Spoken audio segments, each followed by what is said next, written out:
चार जो हस्तियां हैं एजुकेशन की, उन्होंने एजुकेशन में बहुत क्रांतिकारी परिवर्तन लाने का एक संकल्प लिया हुआ है, जो कर भी रहे हैं। तो उन सभी को साथ में लेकर हमने 9 to 12 के बच्चों को बुलाया हुआ है। आज सभी हमारे जो एजुकेशनिस्ट हैं उन बच्चों को प्रेरित करेंगे, बताएंगे कि आज के जो 21st सेंचुरी है, इसमें एजुकेशन किस तरह से बच्चों को भारत को विकसित भारत की तरफ ले जा सकती है, उसको लेकर चर्चा बच्चों के साथ करेंगे, अपने अनुभव को बांटेंगे। जब इंडियन एजुकेशन सिस्टम जब आज़ादी से पहले शुरू हुई थी तो मैकाले साहब ने शुरू किया था, तो उस समय इंडियन एजुकेशन सिस्टम का जो ऑब्जेक्टिव था वो ऑब्जेक्टिव ये नहीं था कि ज्ञान फैलाना है, वो ऑब्जेक्टिव ये था कि भारत में सबसे ज़्यादा क्लर्क बनाना है जिसको अंग्रेजी बोलना आता है।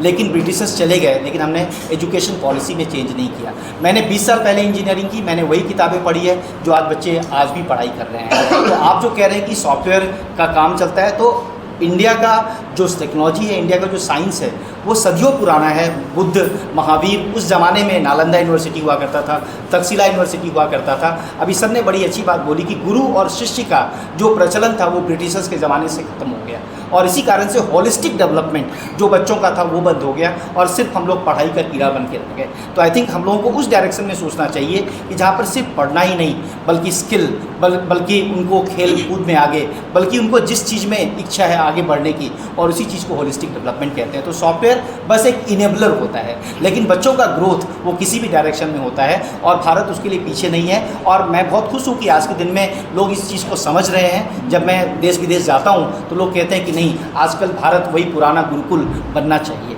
तो ये चीज़ें आगे बढ़ रही हैं। तो सर मानते हैं कि आज वेद विद्या की जरूरत है? बिल्कुल है, वेद विद्या ही फाउंडेशन है। जो हमारी जो पूंजी, जो ग्रंथ है, वही हमारा फाउंडेशन है। और वेस्ट ने इसको अपनाया है। जो योग की बात करते हैं, जो मोटिवेशन की बात करते हैं, वो सारी चीज़ें तो गुरु जो वर्ड है वो भी वेद से ही निकला है। और गुरु का मतलब पढ़ाना नहीं होता है, गुरु का मतलब होता है जो किसी को आप अंधकार से प्रकाश की ओर ला रहे हैं। तो ये सब तो वेद ही बताया है। तो बिल्कुल सही बात है। और ये मैं ही नहीं, अब तो रशिया और चाइना में भी लोग इस बात को एक्सेप्ट करते हैं।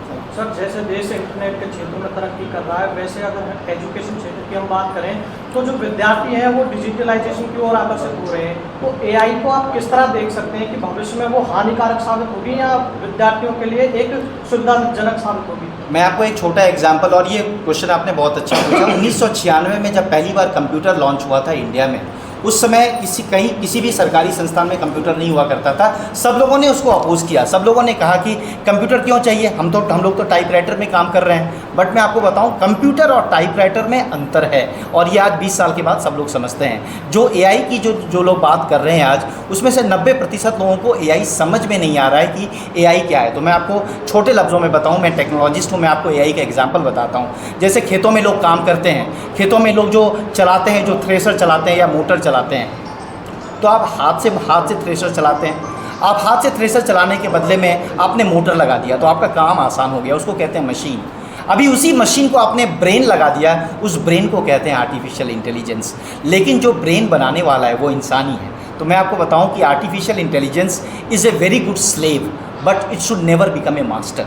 और आर्टिफिशियल इंटेलिजेंस जहाँ पर ख़त्म होता है, वहीं से इमोशनल इंटेलिजेंस शुरू होता है, और इमोशनल इंटेलिजेंस वो ह्यूमंस का इंडिस्पेंसेबल पार्ट है। तो आर्टिफिशियल इंटेलिजेंस बहुत इंपॉर्टेंट है। इससे बहुत सारी नौकरियां शुरू होगी। जैसे टेलर का जॉब, किसी ज़माने में बैंक में लोग क्लर्क में टेलर का नौकरी करते थे, आज के दिन में टेलर की नौकरी नहीं है, आज के दिन में पोस्ट ऑफिस में नौकरी नहीं है।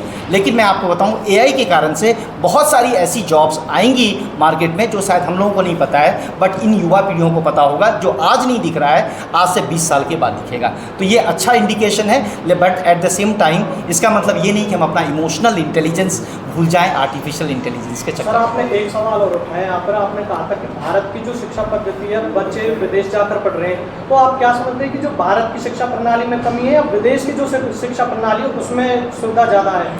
देखिए, दो चीज़ें हैं। एक तो ब्रांडिंग, वेस्ट का जो हार्वर्ड, स्टैनफोर्ड, वॉटन की जो बात मैं करता हूँ, इनकी ब्रांडिंग इतनी ज़्यादा हाई हो गई है कि इनको देश विदेश में माना जा रहा है। दूसरी चीज़ ये कि पिछले 10 साल से पहले भारत के किसी भी इंस्टीट्यूशन को इतनी ब्रांडिंग नहीं की गई।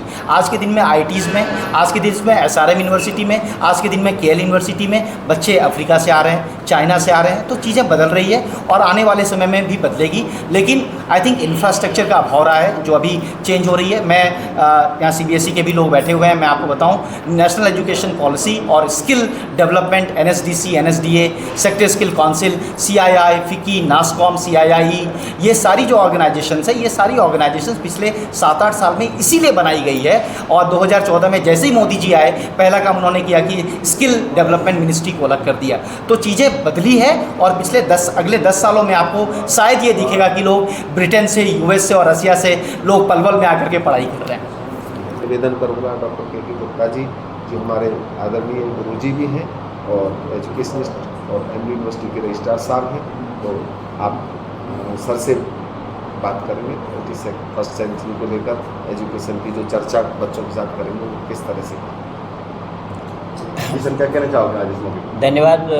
एसपीएस इंटरनेशनल स्कूल के चेयरमैन श्री सुरेश भारद्वाज जी, मेरे साथी पैनलिस्ट जैसा कि भारद्वाज जी आपको बता ही चुके हैं। सबसे पहले तो मैं चेयरमैन, उनकी पूरी टीम और विद्यालय को बधाई देना चाहता हूं कि आज उन्होंने मार्गदर्शन के नाम से 9वीं क्लास से लेकर 12वीं क्लास तक के विद्यार्थियों के लिए ये एक सत्र का आयोजन किया है।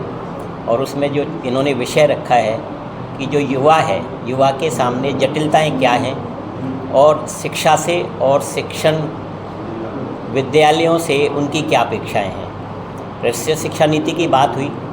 राष्ट्रीय शिक्षा नीति आप सभी जानते हैं कि 29 जुलाई 2020 को देश में उसको लॉन्च किया जा चुका है और लगभग 5 वर्ष होने वाले हैं। ये आप सबसे कोई अछूता नहीं है क्योंकि आप तो इलेक्ट्रॉनिक मीडिया के पत्रकार हैं, आपको सब पता रहता है कि इस दिशा में कितनी प्रगति हुई है। बेसिकली राष्ट्रीय शिक्षा नीति का जो उद्देश्य है वो है कि भी हमें क्वांटिटी पे नहीं ध्यान देना है, हमें क्वालिटी पे ध्यान देना है। हमें एकेडमिक डेवलपमेंट पे ध्यान नहीं देना है, हमें होलिस्टिक डेवलपमेंट पे ध्यान देना है और हमें इनपुट पर ध्यान नहीं देना है, आउटकम पे ध्यान देना है। अभी तक जो प्रयास रहे, हालांकि राष्ट्रीय शिक्षा नीति में भी ग्रॉस एनरोलमेंट रेशियो को 50% करने का प्रावधान है जिसमें कि क्वांटिटी है और इनपुट है, लेकिन फिर भी अल्टीमेट जो उसका उद्देश्य है वो यही है कि जो हमारी शिक्षा पद्धति है, जो हमारा शिक्षा का करिकुलम है, जो शिक्षा के करिकुलम की जो डिलीवरी है वो इस तरह से हो कि जो भी विद्यार्थी स्कूलों से, महाविद्यालयों से और विश्वविद्यालयों से बाहर निकलते हैं वो सोशली यूज़फुल हों, उनका समाज में योगदान हो। मुझे एक कथा याद आती है, कहानी। जब मैं छोटा था तो मैं देख रहा था कि एक बच्चा अपने माँ बाप से पूछ रहा था कि why should I go to school. आप मुझसे बार बार कहते हो स्कूल जा, क्यों जाना है मुझे स्कूल? तो निरुत्तर से थे उसके माता पिता। बाद में 1-2 दिन बाद फिर पारिवारिक संबंध थे तो फिर हम बैठे थे तो वो कहने लगे भी तुम्हें स्कूल इसलिए जाना है कि तुम्हें एजुकेशन लेनी है। उसका एकदम से प्रश्न था कि भाई एजुकेशन क्यों लेनी है। अब जब बच्चे इस तरह के प्रश्न करते हैं तो ना तो अध्यापक इसके लिए तैयार हैं, ना अभिभावक इसके लिए तैयार हैं। तो इस मंच के माध्यम से और इस तरह के विषयों पर जब चर्चा होगी तो बात दूर तक जाएगी। तो मैं व्यक्तिगत रूप से ये समझता हूँ कि शिक्षा का जो उद्देश्य है वो नॉलेज प्राप्त करना है। अब नॉलेज में होता क्या है कि हम इंटेलिजेंस तो दे देते हैं बच्चे को, विजडम कहीं पीछे रह जाती है। और जब इंटेलिजेंस बच्चे में आ जाती है तो वो एक ही काम सीखता है कि भी नौकरी करनी है और पैसा कमाना है। Wealth for himself, wealth for family, wealth for society and wealth for nation. तो सोसाइटी और नेशन तो कहीं पीछे रह जाते हैं और वो जो धनोपार्जन होता है वो केवल अपने लिए और अपने परिवार के लिए रह जाता है। तो मेरा व्यक्तिगत रूप से ये मानना है कि शिक्षा का उद्देश्य इन्फॉर्मेशन लेना, इंटेलिजेंस लेना नहीं है, बल्कि विजडम लेना है। नमस्कार जी, मैं डॉक्टर सीबी मिश्रा। मैं लगभग 34 वर्षों से इस एजुकेशन सेक्टर में हूँ। सबसे पहले तो हमें राष्ट्रीय शिक्षा नीति को समझना पड़ेगा कि ये है क्यों। हम एकेलॉजी की बात कर रहे हैं, हम नीट की बात कर रहे हैं, हम आर्टिफिशियल इंटेलिजेंस की बात कर रहे हैं, हम लाइफ स्किल्स की बात कर रहे हैं, हम गुरुकुल की बात कर रहे हैं। नई शिक्षा पद्धति से पहले ये नई शिक्षा पद्धति हम जिसे कह रहे हैं, इसको हमने सबसे पहले सीसी के रूप में इम्प्लीमेंट किया था, जिसको 1997 में रिसर्च करके 2007 में इम्प्लीमेंटेशन हम कर पाए, सीबीएसई कर पाए।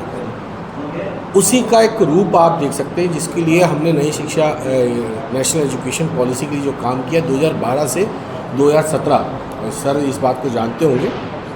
अगर असली किताब, अगर नई शिक्षा 68 पन्नों की किताब जो आपके सामने दिखती है, ये लगभग 8,500 पन्नों की बनी थी और जिसके अंदर करीब 900 मीटिंगें हुई। सबसे पहले तो हमें अर्थ समझना पड़ेगा, एजुकेशन का अर्थ है क्या।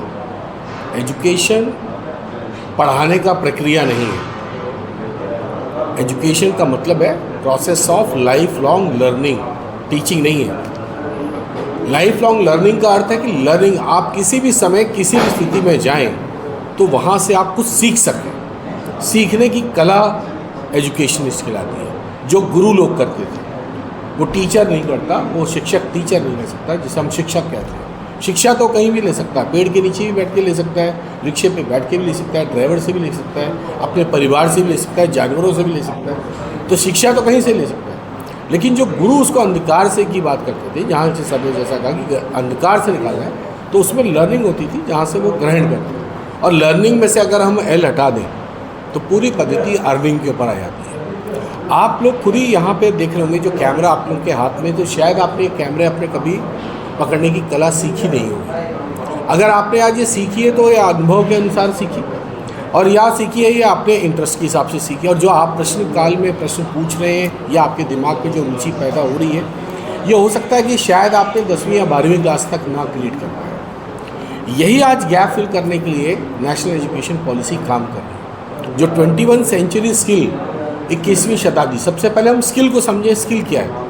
एजुकेशन तो आपने ले लिया, आज आपके हाथ में कैमरा है, आप रोजगार की तरफ है। रोजगार का अर्थ ये नहीं कि नौकरी को पाना से, सीधे प्रधानमंत्री जी का कहना है रोजगार पैदा करने की बात, रोजगार को क्रिएट करने की बात। हर बच्चा नीट में एग्जामिनेशन में जरूरी नहीं है पास हो सकता है। अगर आज की तारीख पे देखें, कोविड आया तो हमारे को डॉक्टर्स नहीं ज़्यादा ज़रूरत थे, हमें उसके अलाइड साइंसेस वाले बहुत ज़्यादा ज़रूरत पड़ेगी। तो हमारे को ये देखना पड़ेगा कि नीट के अलावा भी बहुत सारे कोर्सेज़ हैं जिसके अंदर बच्चों को हमें सक्षम बनाना है, उन कोर्सेज़ को ढूंढना है। शिक्षा के अंदर जो पाना था वो हमने पा लिया है, जो हमें पाना था वो पा लिया। अब एआई के थ्रू, एआई क्या चीज़ है? मशीन के अंदर जो हम डालेंगे वैसा करेंगे, जितना इंजन डालेंगे, तेल डालेंगे, उतनी देर चलेगी वो। तो अभी आप एआई के अंदर आज की भाषण के बारे में पूछेंगे तो कुछ नहीं बता पाएगा आपको। 2023 के बारे के बाद आगे का नहीं बात करेगा, क्योंकि 2023 तक का डाटा उसमें डाला हुआ है, या वो सर्कुलर निकालेगा उसके बेसिस पे डालेगा। ये सिर्फ आपके कार्यकाल को, आपके तरीके को, आपके वर्किंग परफॉर्मेंस को बढ़ाने के लिए, क्योंकि आपका दिमाग एक थिंक टैंक की तरह बने।